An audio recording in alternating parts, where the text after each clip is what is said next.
Okay, hello everybody and welcome to the General Election Update webinar. My name is Michael Lemin. I'm the Policy and Research Manager for NCFE. Just before we get started, can I ask that you type in the message box just to let me know that you can hear me. If you've got any issues with sound, then do let me know and we'll do our best to sort it out. Great, thank you. So a couple of people let me know that the sound's all good, so it looks like we're ready to rock and roll, which is great. So you can use that question box to ask any questions if you like. I will suggest if you do have any questions, if you can save them until the end, because I will be covering a fair bit in the course of the webinar. But if there is something pressing and burning, then do submit it and we'll try and tackle that as we go as well. So thanks for that. So without further ado, we'll get straight into it.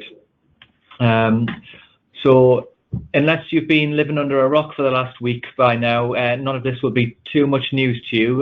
We got a very clear mandate for the Conservative Party at the general election, and the parliamentary makeup is a lot different to the last parliament. So we went from a government that really struggled to get any votes through in its dying days at the tail end of this year, to a government that looks very unlikely to lose a single vote probably for the next 4.5 years now, as we go through to May 2024, the next general election.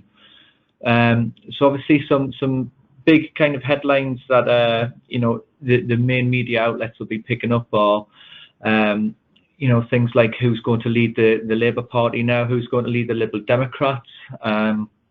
The SNP now have a very large number of seats in Scotland, and there's a lot of noise being made about a potential Scottish referendum. And of course, the DUP lost 2 seats, which changes the power balance. I believe there's more Republican parties now in Northern Ireland for the first time in a long time.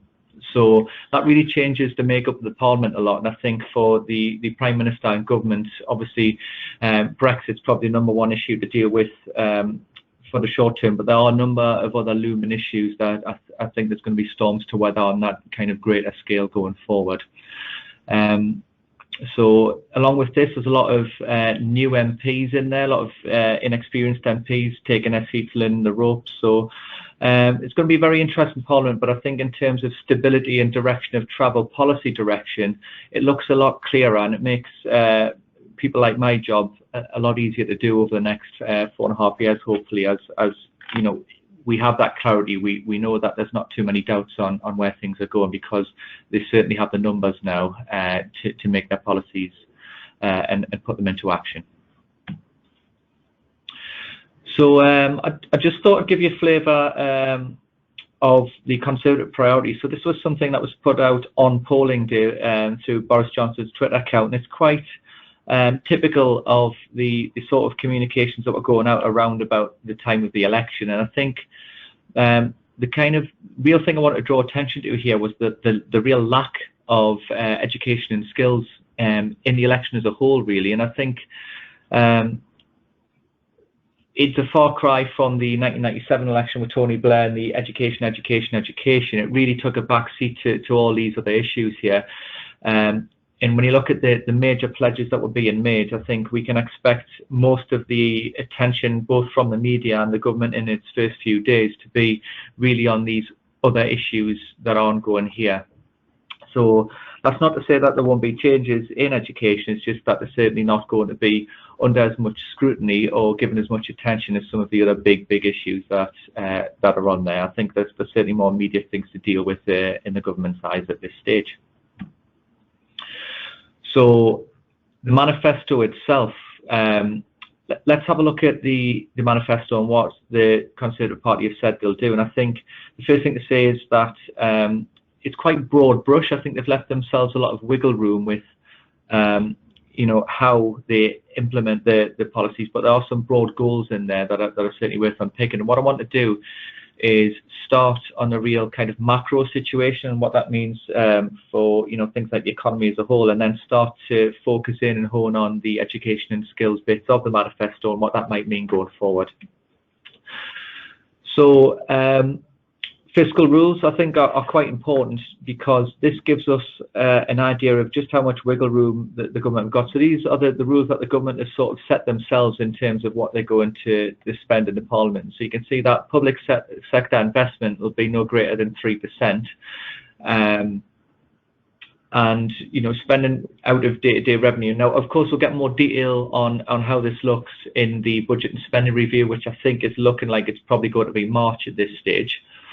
So we might well do another webinar at that stage to give you a bit more detail on what that looks like. But the real point I wanted to make is, alongside the fiscal rules and the rules on taxation, which we come to here, that triple lock and the third bullet point there, with promises of no increases in income tax, national insurance or VAT, it leaves the party very little wiggle room for additional spending that's not already committed from the manifesto. So unless the economy has a much greater than expected performance, or unless they change some of these fiscal rules or break their pledges on taxation, I can't see this government having too much additional money to spare to pour into education and skills. So on a kind of wider scale, obviously that proposed cut in corporation tax won't be happening now, so that will remain at 19%. So for any kind of chief execs or finance officers, that's something to bear in mind. I think we'll move on from that. Sorry. So this is from the Bank of England's Monetary Policy Report in November. So apologies for putting a table on there. I really wanted to draw to your attention the last line at the bottom there, which is projections for GDP growth. And I think they're quite modest over the coming years. What's that, 1.25% for next year, 1 3/4 for the year after. So quite low projections there. And actually what we've seen is the OECD have warned that could dip to 1%, even if no deal Brexit's avoided at that stage. The chart there on the right is a forecast of GDP growth based on different Brexit scenarios. So now at this stage, it's fair to say that we're looking at one of two scenarios, which would be leaving on a deal or leaving without the deal. And I think this is quite important because you can see there's quite a big difference in the projections and how that would affect the economy and a potential dip in the event of a no-deal Brexit. Now, bear in mind, these are the government's intentions. We will leave the EU, agree and leave by the end of January, with a transition in place until the end of the 31st of December. Now, anybody who's been keeping up to date with the political news may have seen the news yesterday that various outlets reporting that the Conservative Party were considering making sure that leaving in 2020 was written into UK law, which means that if that comprehensive trade deal was not complete by the 31st of December 2020, then we would indeed leave with no deal. So, you know, this is very consistent with the negotiating position that's been held so far, i.e. we cannot achieve a good deal without the threat of no deal. But it does keep that prospect of no deal very, very much alive. Now, it's because we're coming out of Article 50, you know, Article 50 period comes to an end when we leave at the end of January next year. That means by the end of December next year, it's a lot more difficult to just simply agree a transition period. If we want to extend the transition period beyond 31st of December, that has to be agreed before the 1st of July. But that looks very, very unlikely. So either we have to negotiate the fastest trade deal that's ever been negotiated within the course of 1 year, or we will leave without a deal on the 31st of December. So there's a big question mark for me over how that's going to impact GDP growth and the economy as a whole going forward. And it's certainly something that we all need to bear in mind, particularly when we consider apprenticeships, because the apprenticeship levy, as I'm always keen to point out to colleagues, is not a levy, it's a tax. And that taxation is very, very heavily based on the performance of the economy. So an employer pays the apprenticeship levy when they spend over £3 million on their pay bill. So if we see a huge shock to the economy, for example, through the event of a no-deal Brexit, and you know, some have posted that could mean, more people out of work, employers laying off some people. That might therefore lead to less takings to the apprenticeship levy.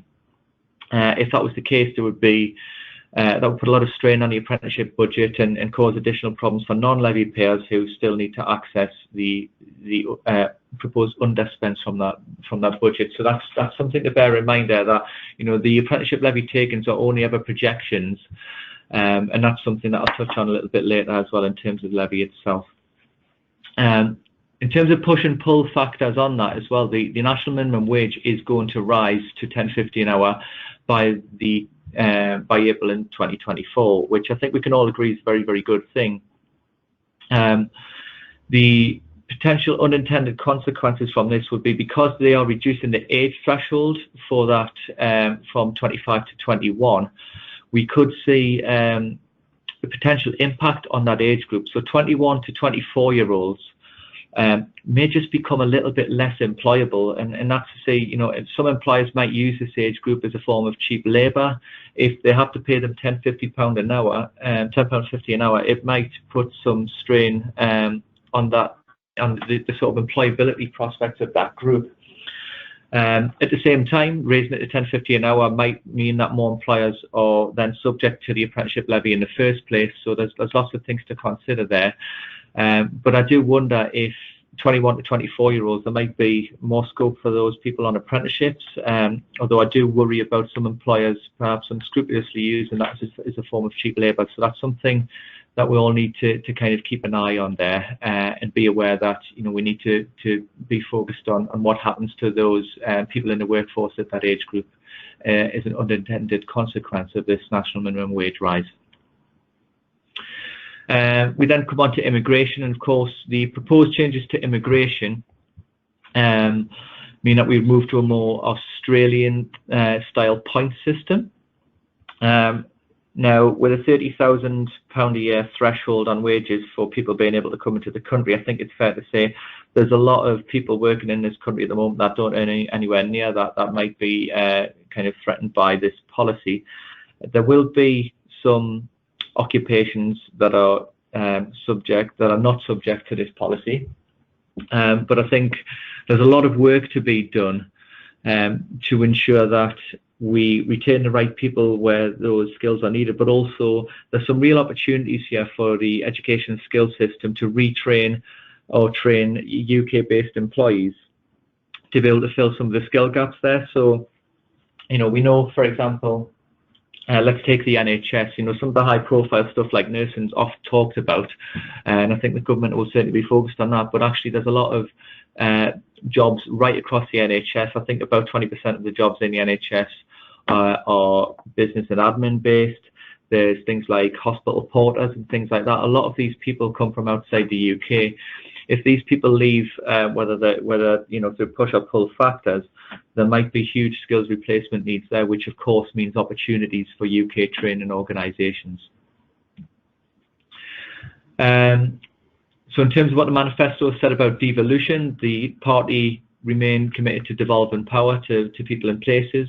So we've already seen the adult education budget is starting to be devolved to these local areas, and we're starting to see local areas make a real pitch for additional devolution powers. Some areas are very, very keen indeed to get their hands on apprenticeship levy money. And I think that there's potential merit in that. It'll be very, very interesting to see. It's quite a complicated thing to look at doing, but it'll be very interesting to see the direction of travel on all of that. Now, of course, we don't have real detail on how and what, if anything, extra would be devolved to metropolitan mayors. So we'll have to wait for the English devolution white paper, which will come out at some point in 2020. So we'll be looking very, very closely for that. And again, that might be another potential webinar topic for us next year when that comes out. So some really, really exciting things going on in devolved areas around the country. And I think it's very good and appropriate that we've started small. We've got that education budget devolved, and I think the real opportunity for those local areas to show just how effective local commissioning can be of the skills piece. And it'll be very interesting to see what other areas of education and skills budgets follow on from that. So now we're getting closer to the Department for Education and Skills brief. We had confirmation yesterday that the current ministerial team will stay in place. So there they are on the screen. Gavin Williamson, of course, will continue as the Secretary for Education. Nick Gibbs, the immovable rock, he's outlived, I think, outstayed 4 different education secretaries and skills ministers right now. The thing to say about this ministerial team, I think a lot of people in the sector were very surprised that there's no dedicated minister for skills and apprenticeships. We've had that for a number of years now. That mainly fits under Gavin Williamson's role. So my understanding is that this ministerial team will stay in place probably until after the end of January and after Brexit's done. We'll probably be keeping our eyes peeled for another major reshuffle come February or March time, possibly alongside the budget, in which case some of these people may well move on, and some of them may well stay in post. But I would expect there'll be some changes there to that ministerial lineup once Brexit's done and out of the way. A good place to start in terms of understanding all of the manifestos is the Education Policy Institute analysis of the various manifestos. You can see on the screen there. And I thought that quote from the start of the document really was one of the key takeaways for me from that, and that's exactly how I read it. Really, it is noticeably shorter, and as I said at the start, they are very broad brush ideas, and I think that can be a sensible thing to do when writing a manifesto, because you're not kind of, boxing yourself into the constraints. What they've done is they've outlined some really broad brush ideas and policies, goals that they want to achieve, and they've left themselves the wiggle room to decide just how they're going to do that within this Parliament. But the assumption that we can all make really is that in the absence of saying much, we can assume that much of the current government policy will continue. What they have said in the manifesto is that they'll increase school spending by 7.1 billion, which I think is much needed in that sector. The interesting thing is the Institute for Fiscal Studies, their analysis said that the spending per pupil will return just about to the rate that it was on 13 years earlier. So, in real terms, really, we'll kind of be back to where we were 13 years ago rather than advancing in terms of that funding for schools, but still very much a step in a positive direction for that school funding.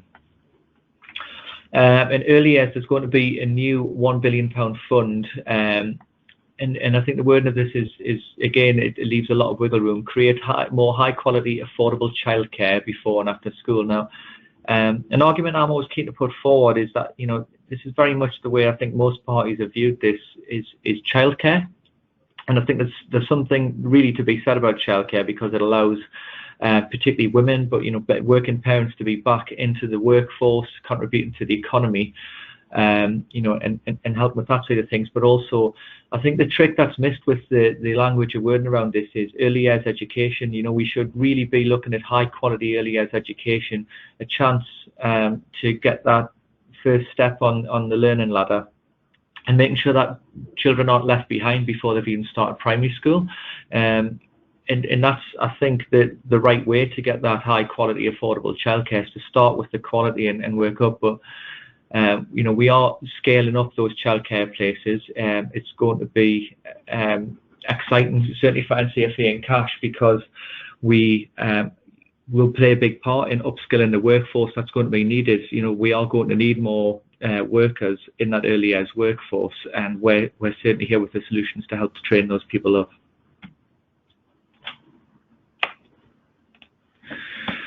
The big ticket item for skills was the creation of a £3 billion fund over the next Parliament.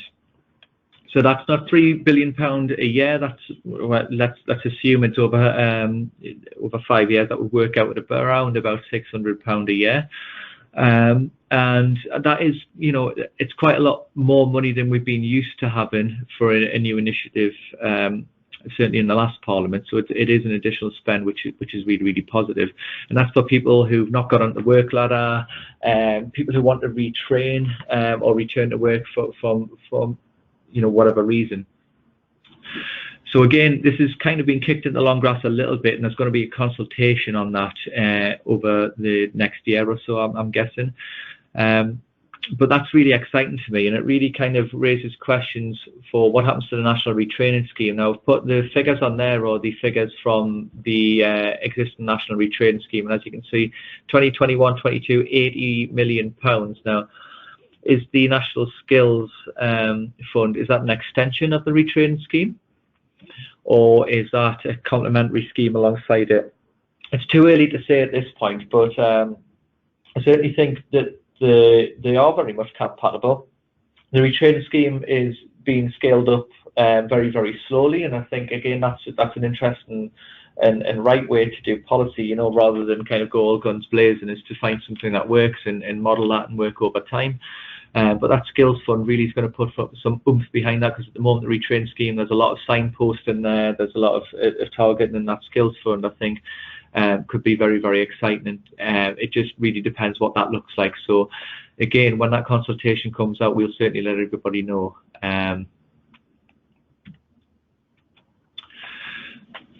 Apprenticeships. So what they said in the manifesto is that we'll help employers invest in skills and look at how we can improve the working of the apprenticeship levy. So again, very, very general, we're going to look at how we can improve it. I think everybody will agree that the apprenticeship levy needs some work. You know, that there are certainly some issues with it. There's question marks over whether the programme budget is not large enough because there's not enough levy takings. There's a question mark over 16 to 18-year-olds. We've seen the number of 16 to 18-year-old apprenticeship starts really, really drop off, and I think that's a bit of a problem, because ultimately that's one of the bottom rungs of the ladder in terms of people, 16 to 18-year-olds being able to have an option there. We're moving to a world where you've got A-levels in university, T-levels, or apprenticeships, and if those apprenticeship opportunities are drying up for that age group, I do think it presents a bit of a problem. So I'd expect that look at how we can improve the work of the apprenticeship levy to certainly look at those issues. And the other thing in the manifesto was that, there are going to be a significant number of major infrastructure projects, and, they will require significant numbers of apprentices for all of these things, new hospitals, schools. It's interesting that HS2 isn't in that list, and I think that's because with HS2, there are a number of question marks, shall we say, over whether that scheme will continue to go ahead. And I think that's one of the other headaches for the government is, there's a lot of money being invested in HS2, but there's a lot of noises being made about whether that's the right thing. And at some point, a decision is going to have to be made whether to continue or whether to kind of drop that as well. The way that the government will ensure that those numbers of apprentices are in there is when they contract out and procure people to work on these major infrastructure projects, they will insist that a percentage of that workforce is filled by apprentices. So it's a clever way to ensure that there are apprenticeship opportunities there for all of those major infrastructure projects.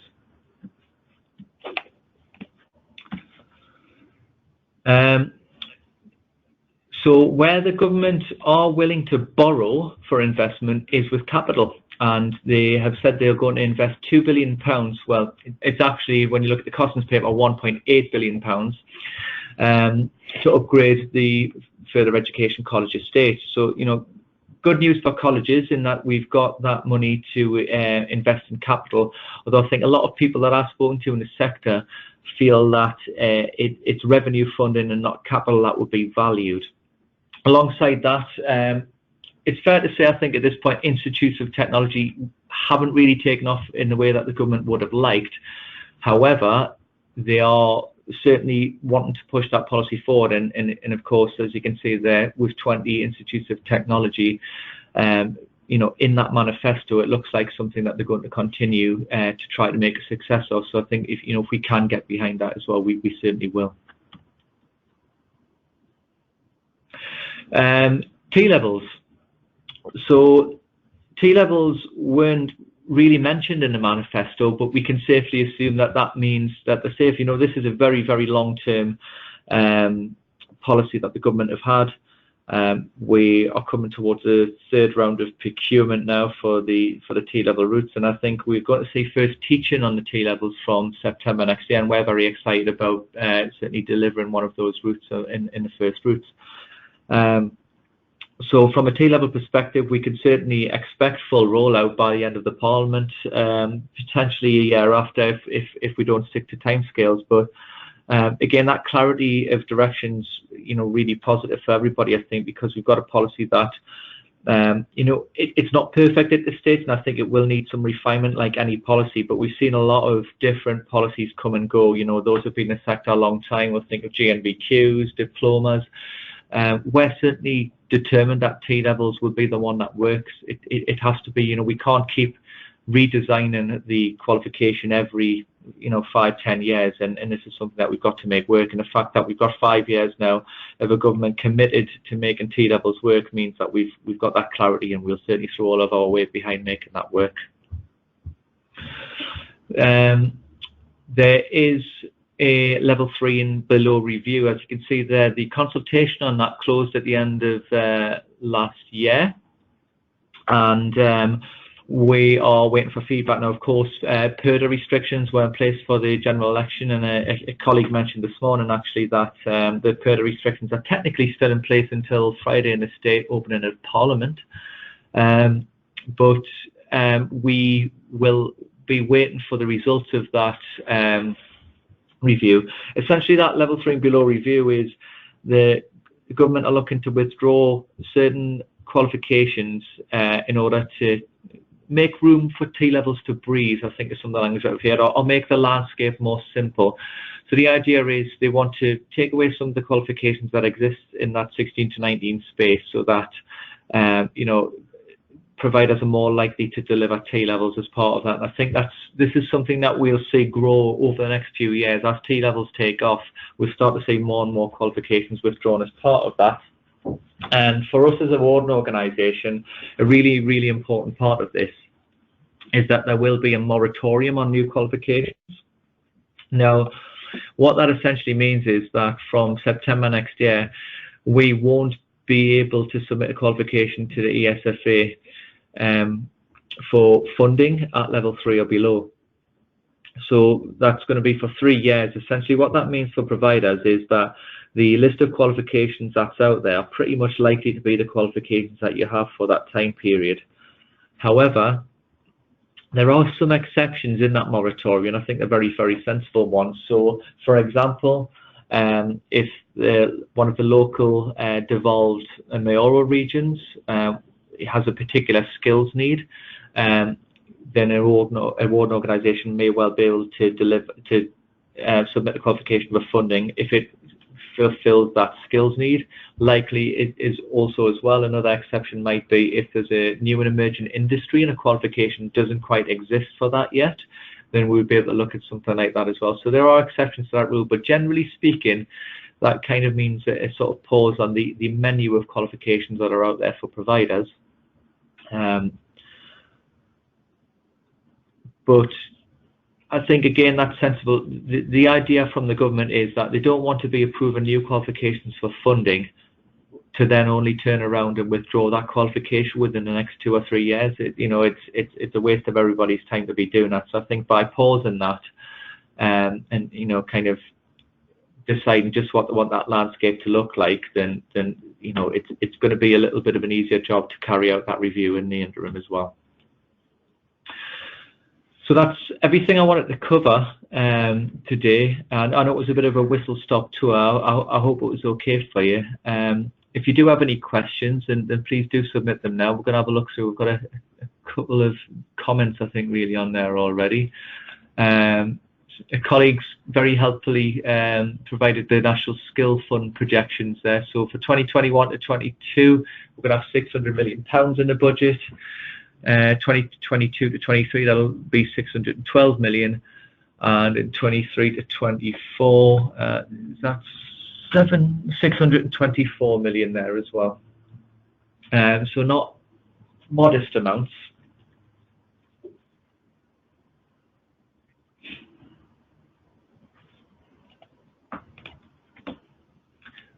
Do we have any other questions, or have I stunned you all into silence? I've got a question here from Gareth. Will the Registrar of Training Organisation application window open again? It's a good question. I mean, I would assume it must at some point. I don't know to hand when the road to applications will open. I can try and dig that information out for you. If I do manage to track that down, I should be able to track down your email and get in touch with you after that. But it seems sensible that the government would, they wouldn't just close that and say that, these are the providers that can deliver at this point. I think that has to open at some point. It's just a case of when.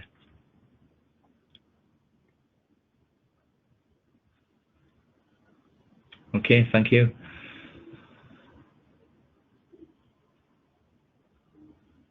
Okay, so I think that looks like we've got no other questions. So I hope that was useful. If you do have any comments or feedback, do please let us know. It's always useful. Anything that you'd like to hear more or less about, any future webinars you'd like us to deliver, then please do let us know. Apart from that, just thank you for your time. I hope it's been useful for you. Thank you.